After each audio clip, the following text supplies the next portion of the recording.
In today's episode, we are going to be talking about a couple simple questions. And one is inflation transitory? Is hyperinflation coming? Are we in a slow motion currency collapse right now? And what period of time over recent history does right now most resemble? And we're going to be talking to Max Porterfield. He's the CEO of CLLXF, gold and silver mining stock. So make sure you hit the like button on this video to send it out into the YouTube universe so more people see it. Give us your prediction of what time frame do you think right now historically most resembles? Do you think it's the 20s, the 30s? Is it the 70s? What time frame do you think we most resemble from a social, political, and economic historical standpoint? And that's what you were just mentioning to me off air, Max. So what do you think the answer to that question is? I would say the late 1960s, early 1970s, particularly Why? with the inflation taking place on more of a social spectrum. I think that was really the era of free love, higher consciousness, and you kind of see that playing out as well right now. Particularly with the shift away from the hydrocarbon and this whole concept of environmentally sustainable growth is taking hold, which isn't a bad thing to see, but I do think it's kind of reminiscent of that era. And then on the pop culture, obviously, you got the crock pot was big down there back then, and even today, I think a version of the crock pot's like probably the biggest selling kitchen gadget. Space exploration's back, UFOs are back, so we'll see how it plays out. But I'm going early 1970s. So it seems like we're going to need a lot more than all of that to stop the trend of inflation. I don't even think UFOs will stop it. And at the same time, though, we're having Jerome Powell and many of, as Gregory Manarino says, he calls the Fed board swamp creatures. And he says all the swamp creatures are saying that inflation is transitory. Do you buy that? No, I don't buy it. I mean, you can't just have the printing to the level that they're printing, and there not be repercussions to that. That's just my own personal opinion on it. You are seeing that play out across the board, all commodities. I mean, look at the housing market as well, kind of in line with the speed in which they're printing. And I don't know it's good for the U.S. dollar. Obviously, I don't think it's good for the U.S. dollar at all, but it will be very good for commodities and all real assets. Particularly, I think in the precious metal space, gold's going to benefit, and silver as well. So it's obvious inflation's here. I mean, at this point, you talked about consciousness earlier. You have to have a void of consciousness to not realize that they're lying. And so we won't beat that horse. Now, when I first got introduced to gold, it was, hey, look, they're printing infinite money. And at some point throughout history, it's shown us that there's a point at which people lose confidence in fiat currencies, and fiat currencies are simply a game of confidence, which shelf life is determined by confidence. We are beginning to see that confidence erode. I mean, I think even from the crack up boom mania type of perspective, there's so many more memes on money printing, and like all those things goes to show that more and more people are waking up to the absurdity of what they've created. And one would think this is an environment where gold's supposed to go up 100%. So is gold and silver still a good investment? Yeah, I do believe that gold and silver are great investments. I mean, in terms of portfolio allocation, I would always advocate for a position in gold and silver, both as in the miners in the companies exploring and developing those assets on the ground as well as in the physical. And I do believe it is going to lead to higher gold prices. You saw that occur in the past in similar scenarios, and I do believe that we are in a bullish environment for all metals, and it is a supply constraint issue as well. And the other advent is obviously that's taking a lot of the allure that historically the precious metal space would have received is the cryptos. But now that you see kind of different crackdowns, you can see the susceptibility to the cryptos and those markets and how shaky they can become due to that. And I don't think that's been anything that's been seen before in the crypto space since its advent. Is kind of governments going directly after that. And then if you look at how the metal markets can be manipulated in different ways, in copper recently, to try to cool the copper markets, the Chinese government was going to release some strategic stockpiles. It was a big announcement. Obviously, there was immediate correction in copper price when that was announced. When push came to shove, though, that was going to be 20,000 tons. Annual copper production is around 23 million tons. So it's a real drop in the bucket, but it's used to cool the markets, and you can say manipulate them in your own way. But the same can be done in all markets, and you can see it done in cryptos when they announced what they were going to do. That you can see how it's done on a small move on supply shift in adding to inventories in the copper markets, and it's going to lead to higher prices. You can see it already happening. So let's talk about those higher prices. Does copper and more industrial commodities make the next leg up first, or do silver and gold make the next leg up first?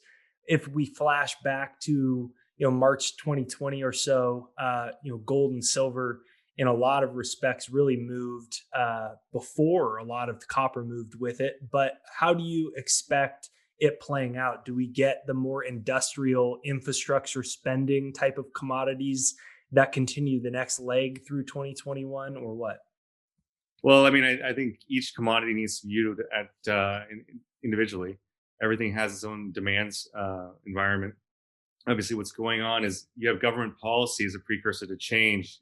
Anytime you have a government that makes a new law or puts in place a new bill to spend some more money in a given area, oftentimes they don't forecast what is the impact on that decision as it goes through the supply chain. In the copper space, particularly, you've got a real big shortage of copper. It was already forecasted that. And now, as you have an immediate move away from the hydrocarbons, there's actively a shift away in punishment if you're doing anything in the natural gas and oil industry as a whole. It's frowned upon. But that can only be replaced by one thing. That's going to be more metals. And so when you have these type of shifts, I mean, you just announced before this call, there's going to be a bipartisan deal on infrastructure spending. That's looking to be $1.2 trillion.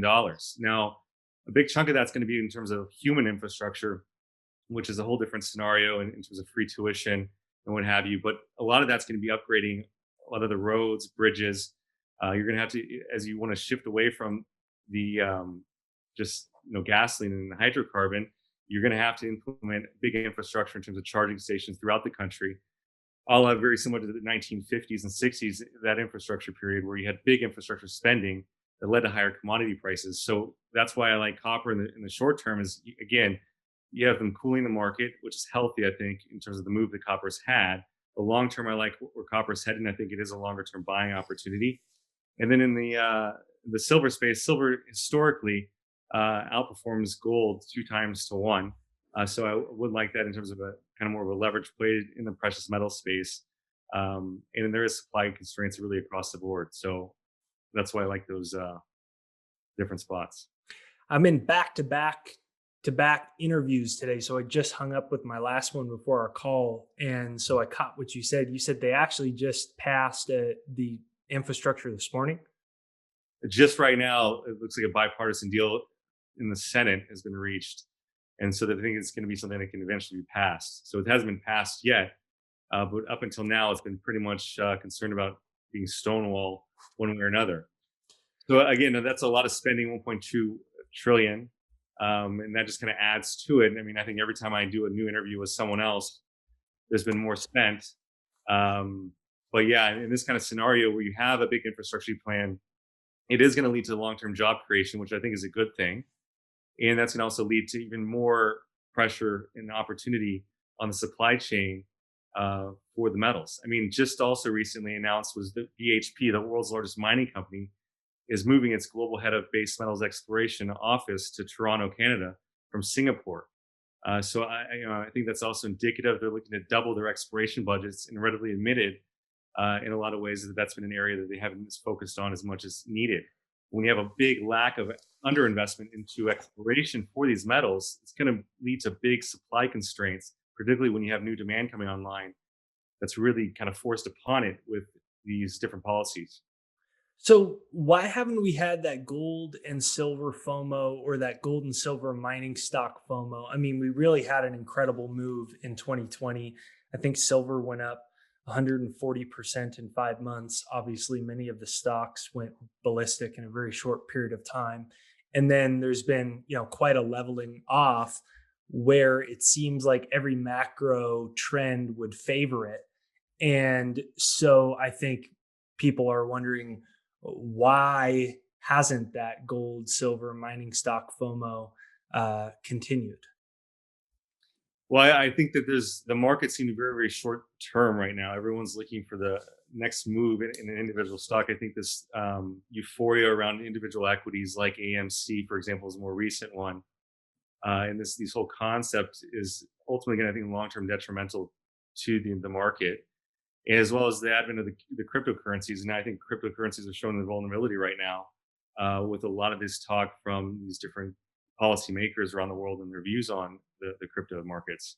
And so you're going to have the move. I think that we have seen moves happen. They do occur in very short periods of time, but through those big moves, you need to have a consolidation, and then it's natural to have a consolidation. We've certainly seen that across the board, and Calnex has obviously seen the same thing in its share price. But again, I think these are longer term buying opportunities. Yeah, you said they happen in very short period of times, and that's been amazing to watch and look at as well, because you know being someone that is newer to investing in gold, silver, mining stocks, wasn't around in the last bull market in 2011. It's amazing to see it play out where it moves in 4 or 5 months, the entire move happens. And I was wondering if you could speak a little bit on that for investors' psychology. I mean, that's like you nailed it on the head when you said investor psychology as to how that works. It's quite unique. You can kind of see it when you start talking to people in the wave as the wave happens, and you're kind of riding that wave, and you really want to catch that wave. From terms of price action in the stock, in terms of marketing your story, and that's just really asset flows coming into a market, and that's the human nature of markets, and that's what makes the stock market so unique. I mean, it's in its own way kind of living and breathing because it's everyone's human emotions, and they're buying and selling of different views. I mean, you saw the same thing in like airline ETFs during the pandemic. A lot of these, the millennials or the younger investors out there couldn't travel, so they started buying those stocks, and those stocks started to perform. And that's why I was also mentioning this euphoria that goes around these kind of movements around different companies and the valuations that you're seeing. They do see kind of really out of fetch from reality, which is what's concerning to me on the broader equity markets. But that continues to be backstopped by decisions by policymakers, and it's really like you're on the train that they can't get off of, or it's not going to look so great. So you're CEO of CalNX Mines. Tell me what metal you find most attractive and that you are most focused on. Well, in terms of one metal, I think that we're catching the most attention for is certainly copper, because again, we're hitting some exceptional copper grades at our Rainbow discovery in Manitoba. In terms of grades, we're quite pleased with them.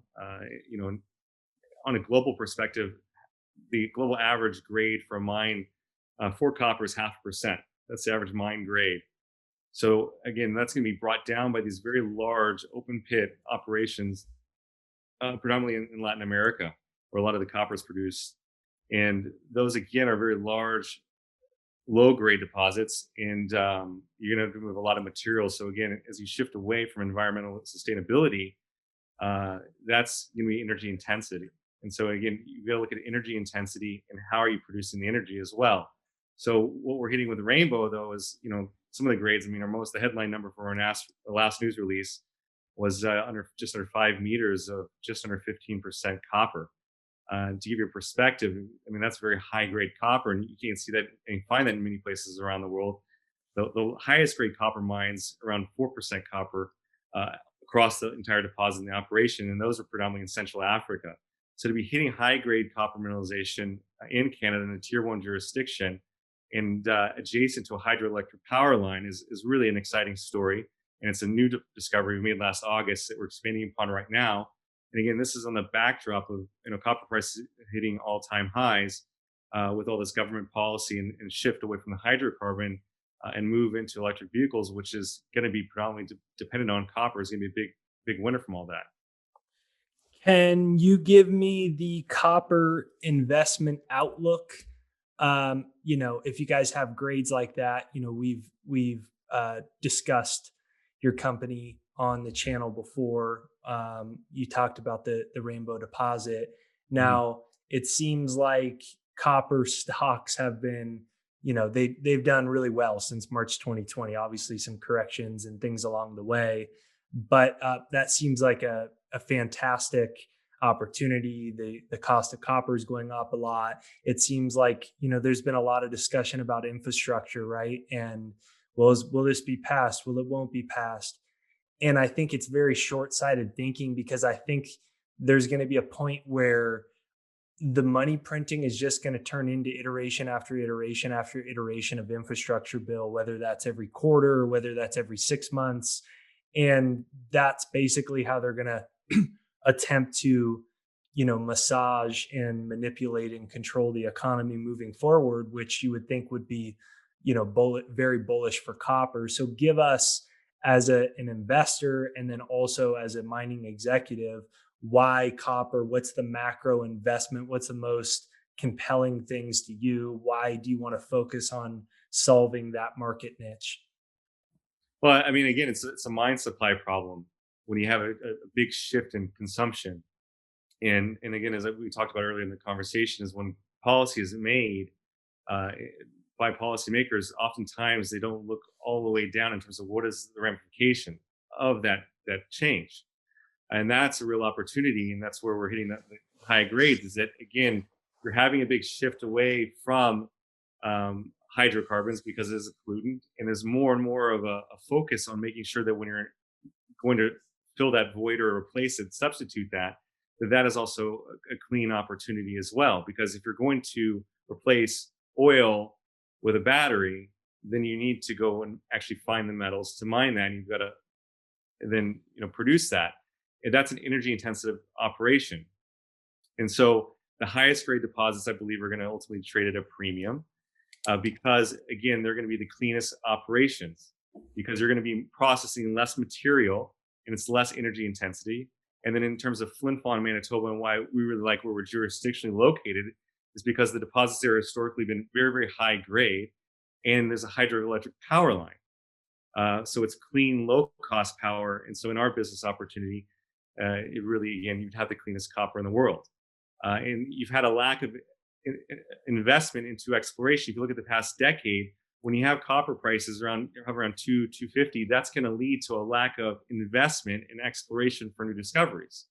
But discoveries are really hard to come by, and they take a long time. And then when you get a discovery from discovery hole to production, on average is 7 years. Now you can accelerate that in different areas. I think in Flin Flon, for example, it's a really unique opportunity because the mine that's operating in the town there, which is just 20 minutes away, is due to shut down next year. So you have a processing facility that needs a discovery. So again, the discoveries are harder and harder to find, and then you've had a big macro shift in policy that's going to lead to big demand shifts immediately. We already have a tight market. So, give me a little bit more of an idea of the supply and demand fundamentals of copper. I haven't spent as much time researching into copper as I have in, say, gold and silver, and uranium is another supply and demand story, of course. Now, in copper, you said that there's big shifts in policy. For starters, is there any type of estimations on the year over year demand of copper if this whole renewable shift globally, and there's electric charging stations in everybody's bathrooms, and like, that was a joke, but they're everywhere. I mean, is there any estimations of the year over year demand and what it could do to global demand? I mean, yeah, there are estimates, and I mean, some people are calling for copper to go to $7, a pound. You're sitting at $4.30 copper today. So I mean, there are different forecasts, and oftentimes I'd say 99% of the times a forecast is usually going to be wrong because there's going to be something that comes along that wasn't forecasted into the model. So yeah, absolutely, there are forecasts out there, and I think that's what you're seeing in terms of the decision made by the Chinese government to unleash some of the strategic stockpiles, was to try to cool the markets and suppress what is obviously a big move. The reason why So is why would they do that? well because of the hamper that can put on global growth. I mean, they call Dr. Copper Dr. Copper for a reason, because if you want to look at the barometer, the health of the economy, you look to copper prices. But at the same time, when things get out of hand and get overpriced, out of favor, it can really start eroding at global growth because becomes cost prohibitive. If you look at year-over-year changes in lumber prices, copper prices, zinc prices have been very, very strong as well. Nickel prices, that's going to start taking a big drag on the economy in terms of its housing market. It's going to be a big, consumption of copper and other materials. And so when things become too expensive, then people stop being able to afford doing that. And I think that's the precarious line that we're really on right now at a time where we're coming out of the whole pandemic situation that obviously was pressed upon us in its own unique way. So I know you said earlier, but how much did China drop onto the market? And do we have any estimations on their reserves? They have given some estimations on their uranium reserves, but I'm not sure what copper. They have 20,000 tons is what they dropped, or they're planning to drop early July. Yeah, I think it was the first week of July. It was slated July 6th or the 7th, I believe. And in terms of, again, mine supply is 23 million tons. So it's a very, very tight market where you have demand exceeding mine supply as is. And I don't really see how 20,000 tons is really going to change anything longer term. Maybe it cools the market shorter term.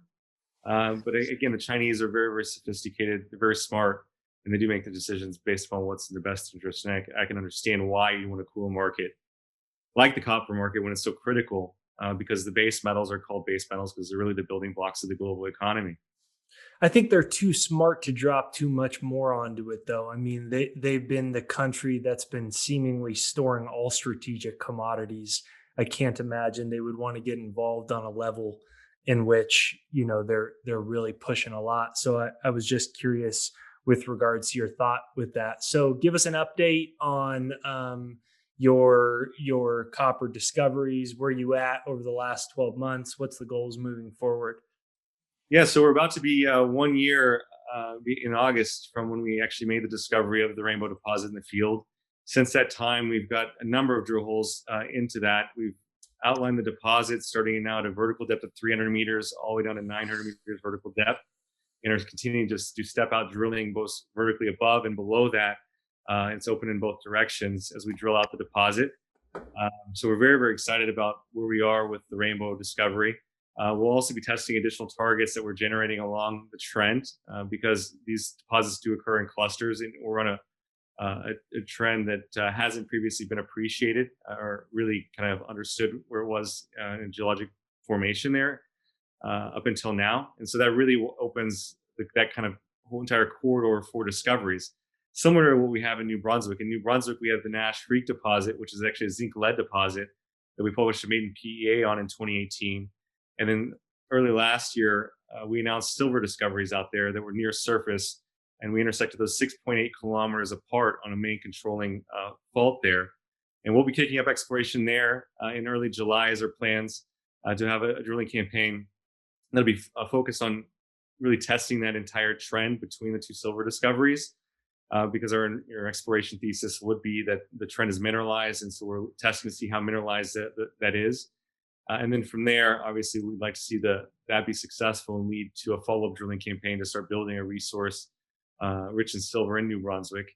And then in Newfoundland and Point Leamington, we are working on an updated resource at Point Leamington, which has a historic gold, copper, zinc resource that we're looking to publish in the next few months. So it's been a busy year, and we're going to have a busy year coming ahead. What inning do you think we're in of, I guess, metals and commodities bull market? If they want to really have, some states, California, are starting to say, you can't sell you can only sell electric vehicles by a certain date. When I really think about it, the sheer volume, I mean, I don't think people realize, how much stuff you're going to have to dig out of the ground to have everybody's car be an electric car, and to put solar on every roof, all the charging stations, everything, and then just general infrastructure, rebuilding buildings, roads, building more affordable housing. it just seems like so much stuff needs to be dug out of the ground, and I don't think people realize it. And so I'm curious, what inning do you think we're in? I think we're in the earliest innings of a big bull market. I mean, the past year has been great. I mean, I think that was really the recovery as far as I'm concerned in terms of the metals. And I think as people become more and more aware, because the fact that I'm getting jokes on different meme accounts that are, they're just meme accounts. They're not, financial, financial or stock meme accounts. These are mainstream meme accounts that are making a mockery of what's going on. I just makes it that the overall general investor is becoming more and more aware. And when they look to diversify, that's going to be a big move into different sectors. And I think, again, the mining space is going to benefit from that. I mean, the sheer fact that if you look at any kind of visual depiction of a cryptocurrency, it's always metal mining. It's going to be gold, silver. You look at the Doge coin, it's got a picture of a dog emblazoned on a gold coin. And so we're in the very early stages of that. And I'm really excited to be where we are and positioned the way we are with everything we're doing as an organization. Do you share that same sentiment that people don't grasp how much needs to be mined and pulled out of the ground to achieve these types of what the G20 countries are really talking about, from building their globalist slogan, "Build Back Better"? I mean, do people do you share that same sentiment as me, that just there's so much that needs to come out of the ground? Yeah, I don't think anybody really understands it. To be honest with you, I mean, sometimes you get in the conversation, and when you start talking to someone, you kind of see their like the light bulb in their head kind of click, going, "Wow, the ramification of that is quite significant," because anything that you touch has either been mined or grown or pumped out of the ground.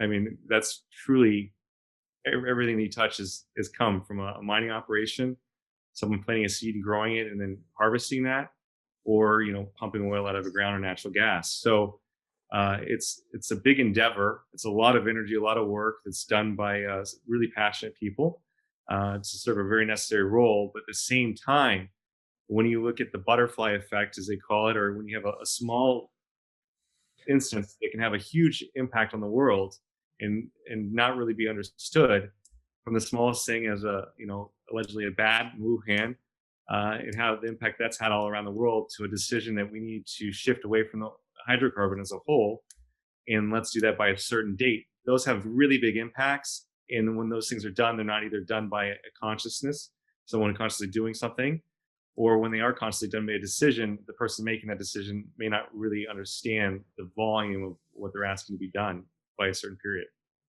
So let's hope that we have our next round of mining season here coming up soon. I think it's going to be a summer of mining and metals, and people realizing that inflation is here to stay. So thanks for watching this video. Make sure you hit the like button on either side to send this out into the YouTube universe. Subscribe, bell notification, get notified for future episodes. I'm going to link CLLXF Mines website right there down below for you to check out. Give us a comment down below and give us your copper price prediction for 2021 right there down below. Max, where can we find you? You can find us on our website at callnx.ca, and all our contact details are there.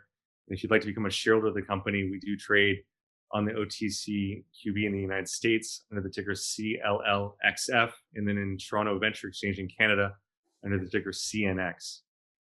Okay, so let's hope for a mining season summer coming up. Thanks for watching today's episode, and we'll catch you on the next one.